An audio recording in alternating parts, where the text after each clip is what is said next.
हाँ वो सांकेतिक है। कभी कभी गुरुजन भी कहते हैं कि संसार का त्याग करो। इसका अर्थ ये नहीं कि कहीं गुफा में जाके रहो, उससे विरक्ति होनी चाहिए, आसक्ति नहीं। यही कहते हैं वो।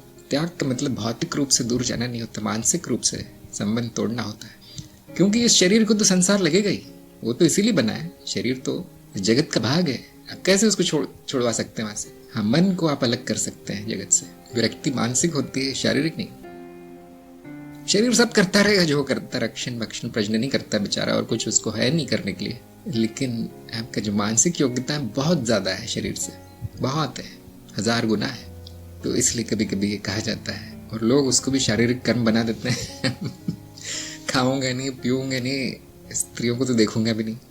तो यहाँ पर अज्ञान है। जिसको पता चल गया त्याग क्या है, वो कुछ करता हुआ नहीं दिखता, फिर वो तो त्याग हो चुका है, और वो किया भी नहीं जा सकता। त्याग किया नहीं जाता, हो जाता है। तो कितने भी विचार आते रहे, विचार ही रहेंगे, होगा कुछ नहीं।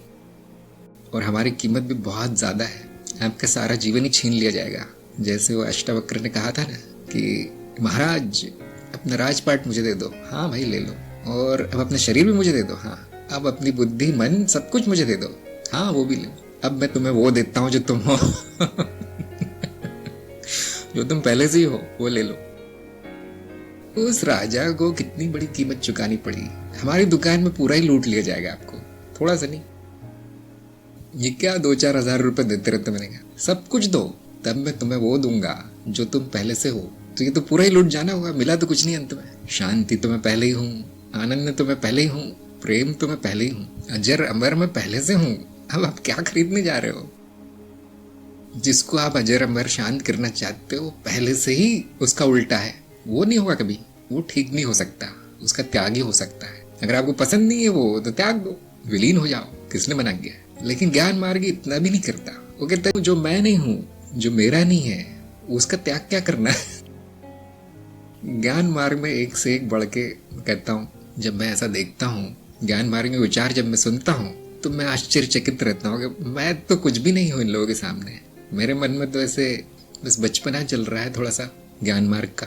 तो जो एक बहुत पहुंचा हुआ ज्ञान मार्गी होगा, वो बहुत साधारण सा दिखेगा जगत में। वो सब कर रहा होगा जो साधारण व्यक्ति करते हैं, ऊपर से और थोड़ा पागलपन भी होगा उसमें। अरे तुमने तो कुछ त्यागा नहीं। अब वो लेक्चर झाड़ देगा कि त्याग क्या होता है बताओ। तुम्हारे पास कुछ है त्यागने के लिए? तुम्हारा है कुछ? जो त्याग करने का प्रयास कर रहा है उसको भी तो अज्ञान है। मैं शांत क्यों नहीं हो जाता, ये वृत्तियां शांत क्यों नहीं हो जाती, ये बुरी आदत चली क्यों नहीं जाती, ये संबंधी मुझे छोड़ क्यों नहीं देते, ये क्या है? संपूर्ण अज्ञान। ज्ञान मार्गी कहेगा और ले आओ। थोड़ी सी माया और ले आओ, मसाला कम है अभी जीवन में, वो तो और घोल देता है उसमें जहर पूरा। हाँ अब मजा आ रहा है। जो ज्ञान में होता है वो आनंददायी होता है, कुछ भी हो। इसीलिए ज्ञान मार्गी को लोग पागल कहते हैं। यदि मैं हफ्ते में एक पागलपन नहीं कर दूं तो मुझे नींद ही नहीं आती कि ये हफ्ता तो बेकार गया, ऐसा लगता है जीवन तो बर्बाद गया। तो इसीलिए आपने देखा कुछ नया नया होता ही रहता है यहाँ पर। तो माया को जान लेना है और माया को स्वीकार कर लेना है। इसीलिए है वो मैं ही हूँ माया। इसीलिए या तो पूरी तरह लिप्त है उसमें अज्ञान में, या तो पूरी तरह तिरस्कार करके बैठे हैं उसको नकार के बैठे हैं कहीं जंगल में। ये भी अज्ञान है।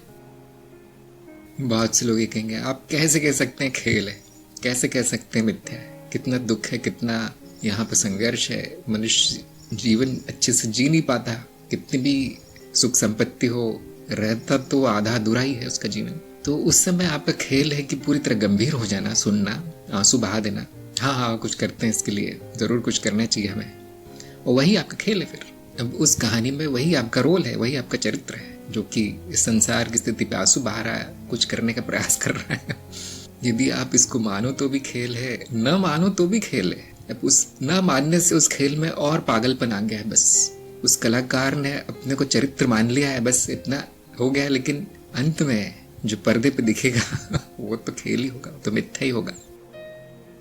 तो इसलिए मैं हमेशा ये कहता हूँ कि ज्ञान मार्गी जो करता है ज्ञानी, वो हमेशा सही ही करता है, उसमें कोई संभावना नहीं गलत होने की। जो ज्ञान में हुआ है गलत नहीं हो सकता, सब खेल ही, और खेल कभी गलत नहीं होता, उसमें खेल में कोई सही गलत नहीं। जो इस खेल से दूर भागने का प्रयास कर रहा है उसमें भी अज्ञान है, और जिसने इस खेल को पूरी गंभीरता से ले लिया है उसमें भी अज्ञान है। तो ये ज्ञान की पराकाष्ठा यहाँ पर है। इससे ज्यादा ज्ञान नहीं हो सकता, इससे ज्यादा प्रयोग नहीं हो सकता ज्ञान का। इसके ऊपर आप क्या प्रयोग करेंगे बताइए। और वो ज्ञानी यही कहेगा ये तो पहले से ही है। हाँ तो पहले से ही, मैंने कब कहा कुछ बदलने वाला है। खेल तो पहले से ही चल रहा है। वो अज्ञान के कारण विकार आ गया था, वो विकार चला गया। बाकी सब पहले से ही सब कुछ पूर्ण है। देखिए कुछ नहीं करना है, इसलिए ज्ञानी कर्महीन है।